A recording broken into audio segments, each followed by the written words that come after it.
Hello and welcome back students. हम लोग NCERT class 6 science chapter 4 sorting materials into groups पढ़ रहे थे।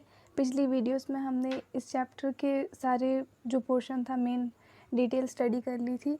तीन वीडियोस में आपका ये पूरा स्टडी कंप्लीट हो गया था। अगर आपने वो वीडियोस नहीं देखी हैं तो उनको देख लीजिएगा, और आप अगर वो वीडियोस देख चुके हैं तो अब आपको यहाँ पे एक्सरसाइज के सॉल्यूशंस देखने हैं। अगर चैप्टर अच्छे से समझ में आया है तो सॉल्यूशन आपको बहुत ईजिली समझ में आ जाएंगे। ठीक है, फर्स्ट क्वेश्चन आपका है name 5 objects which can be made from would. ऐसी 5 ऑब्जेक्ट्स की नाम हमें बताने हैं जो कि हम वुड से बना सकते हैं। ठीक है, मैंने यहाँ पे नेम लिखा है table, chair, door, boat, bed. इतनी चीज़ें हम लोग वुड से बना सकते हैं, तो इतने नाम आप लिख सकते हो। इसके अलावा अगर कोई भी ऑब्जेक्ट जो भी आप वुड से बना सकते हैं उसमें से आप कोई भी 5 ऑब्जेक्ट की नेम अपने इस आंसर में लिख सकते हैं। ठीक है, सेकेंड क्वेश्चन देखते हैं। सेकेंड में आपका पूछा है select those objects from the following which shine. यहाँ पे जो भी चीज़ें दी हैं उनमें से हमको उन चीज़ों को अलग करना है जो शाइन करती है।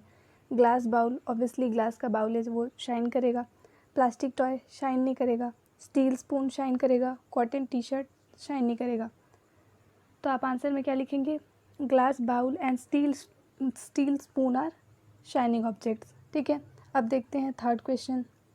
थर्ड क्वेश्चन में आपसे पूछा है match the objects given below in the materials from which they could be made. Remember an object could be made from more than one material and a given material could be used for making many objects. ठीक है, मतलब क्या है कि यहाँ पे 2 table दिए हुए हैं। एक टेबल है आपका ऑब्जेक्ट्स का, दूसरा टेबल है आपका मटेरियल्स का। ये मटेरियल्स है, मटेरियल हो गया है। ठीक है, मटेरियल्स है यहाँ पे। तो क्या देता है कि 2 टेबल दिए हुए हैं, हमको मैच करना है कि कौन सा ऑब्जेक्ट किस मटेरियल से बना है। ठीक है, अब एक चीज़ हमको ध्यान रखना है। रिमेंबर क्या बोला है? एक ऑब्जेक्ट एक से ज़्यादा मटेरियल से बना हुआ हो सकता है, या फिर एक मटेरियल एक से ज़्यादा ऑब्जेक्ट बनाने में काम आ सकता है। ठीक है, इसको कंसिडर करते हुए हम इस टेबल के अकॉर्डिंग आंसर फ्रेम करेंगे। आंसर आपका कैसा आएगा? पहला ऑब्जेक्ट है आपका बुक। बुक किन किन चीज़ों से बना हो सकता है? ऑब्वियसली पेपर से। सेकंड आ गया टम्बलर। टम्बलर किसका हो सकता है? ग्लास का भी हो सकता है, प्लास्टिक का भी हो सकता है। अगर आपको नहीं पता टम्बलर क्या होता है तो हमने पिछली वीडियोस में क्लियर किया था, देख लीजिएगा, है ना। अब चेयर, चेयर किस चीज़ से बना हो सकता है? वुड से या फिर प्लास्टिक से। टॉयस वुड से या फिर प्लास्टिक से। और शूज़ ऑब्वियसली लेदर से। ये सारे मटेरियल्स जो भी हैं ना वो आपके कहाँ से आए हैं? इस टेबल में जो थे, इस टेबल में जो थे ये वाले मटेरियल्स, इसी के ही अकॉर्डिंग आपका उस टेबल में भी हमने बनाया है। ठीक है, अब आपका फोर्थ क्वेश्चन, स्टेटमेंट ट्रू है या फॉल्स है वो बताना है। ठीक है, पहला स्टेटमेंट है stone is transparent while glass is opaque, यानी कि स्टोन आपका ट्रांसपेरेंट होता है और ग्लास ओपैक होता है। बिल्कुल गलत, फॉल्स। स्टोन आपका कैसा होता है? ओपैक, और ग्लास आपका ट्रांसपेरेंट। ठीक है, a notebook has lustre while eraser does not, बिल्कुल भी नहीं, ना तो नोटबुक में लस्टर होता है और ना ही इरेजर में, तो फॉल्स। ठीक है, chalk dissolves in water, false. Chalk जब उसमें डिज़ोल्व करते थे तो क्या होता था? कम्प्लीटली डिज़ोल्व नहीं होता था ना, कुछ ऊपर रह जाएगा, कुछ नीचे जाके जम जाएगा, डिज़ोल्व नहीं होता है। A piece of wood floats on water, लकड़ी जो है वो पानी के ऊपर तैरती है, true. Sugar does not dissolve in water, false. Sugar तो डिज़ोल्व हो जाता है ना। Oil mixes well with water, false. Oil तो वाटर के ऊपर फ्लोट होता है। And sand settles down in water, true. Vinegar dissolves in water, true. Next question देखते हैं। Given below are the names of some objects and materials. कुछ objects और materials के नेम दिए हुए हैं। कौन कौन दिया हुआ है आपका? Water, basketball, orange, sugar, globe, apple and earthen pitcher. Earthen pitcher मतलब मटका। ठीक है, ग्रुप देम एज फॉलोज, इनके हमको ग्रुप बनाने। पहला ग्रुप जहाँ पे राउंड शेप्ड और अदर शेप्ड ऑब्जेक्ट्स का होगा। दूसरा ग्रुप ईटेबल्स और नॉन ईटेबल्स का होगा। ठीक है, राउंड शेप ऑब्जेक्ट्स कौन कौन से हैं आपके? वाटर राउंड होता है? नहीं होता है ना। बास्केटबॉल राउंड होता है। ऑरेंज ऑलमोस्ट राउंड होता है। शुगर नहीं होता है। ग्लोब राउंड होता है। एप्पल, अर्दन पिक्चर भी ऑलमोस्ट राउंड होता है। तो उतनी चीज़ें हम लोग राउंड में लिख देंगे। एंड उसके बाद में अदर शेप्स के कौन कौन से आ गए आपका? यहाँ पे वाटर और यहाँ पे शुगर, तो वो हम लोग अदर शेप में लिख देंगे। ठीक है, सेकेंड ग्रुप हम लोग को बनाना है ईटेबल्स और नॉन ईटेबल्स का। तो वाटर ईटेबल में आ जाएगा, ऑरेंज ईटेबल में आ जाएगा, शुगर आ जाएगा, एप्पल आ जाएगा। और नॉन ईटेबल में बास्केटबॉल, ग्लोब और अर्दन पिक्चर।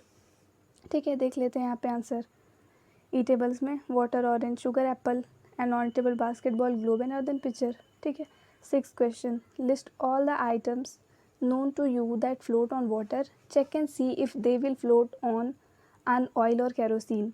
कुछ हम लोग को मटेरियल्स के लिस्ट बनानी है जो कि वाटर के ऊपर फ्लोट होती हैं, ठीक है। अब ये जो लिस्ट हमारी बनेगी उसके अकॉर्डिंग हम लोग को देखना है कि उस लिस्ट की कौन कौन सी ऐसी चीज़ें हैं जो ऑयल में भी फ्लोट होती हैं या फिर केरोसिन में फ्लोट होती हैं, ठीक है। तो पहले आप वाटर पे फ्लोट होने वाली ऑब्जेक्ट की लिस्ट बनाते हैं। यहाँ पे 7 ऑब्जेक्ट्स की लिस्ट बनाई मैंने। एक paper, would, thin plastic sheet, wax, ice, thermocol, oil. इतनी चीज़ें क्या है वाटर के ऊपर फ्लोट होती है। अब इसमें से कौन कौन सी चीज़ें हैं जो ऑयल के ऊपर भी फ्लोट होती है। तो ऑयल में आपका फ्लोट क्या नहीं होगा, पहला आपका ऑयल खुद फ्लोट नहीं होगा ऑयल में, वो तो मिक्स हो जाएगा। और दूसरा आपका और क्या चीज़ ऑयल में फ्लोट नहीं होगा, paper, plastic sheet, wax, thermocol और वुड। इतनी चीज़ें हम लोग वहाँ पे ले गए। क्या क्या, paper, plastic sheet, wax, thermocol और वुड, यानी कि आइस और ऑयल जो है वो आपका क्या है, ऑयल के ऊपर फ्लोट नहीं हो रहा है, ठीक है।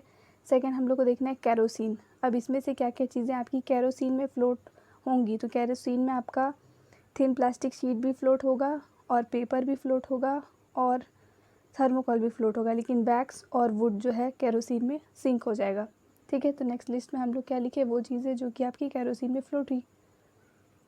7th question, find the odd one out from the following. इसमें से हम लोग को ऑड ऑब्जेक्ट्स को बाहर करना है, ठीक है।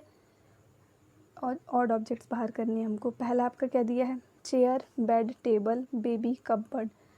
चेयर आपका और बेड, टेबल और कबर्ड ये सब क्या है, नॉन लिविंग थिंग्स है, लेकिन बेबी लिविंग थिंग है, इसलिए क्या लिखेंगे हम लोग, बेबी।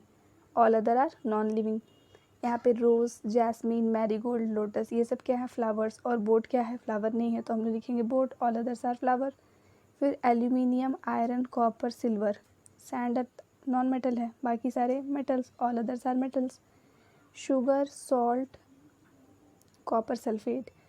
इतनी चीज़ें आपकी वाटर में सॉल्यूबल हैं और सैंड नहीं है, तो हम लोग सैंड अलग लिखेंगे। All other are soluble in water. इसी के साथ आपके इस चैप्टर का क्वेश्चन ख़त्म हो गया। टोटल 7 क्वेश्चंस हैं, इजी थे क्वेश्चंस। आई होप आपको समझ में आए होंगे। कोई भी डाउट होगा तो कमेंट सेक्शन में पूछ लेंगे। Thanks for watching.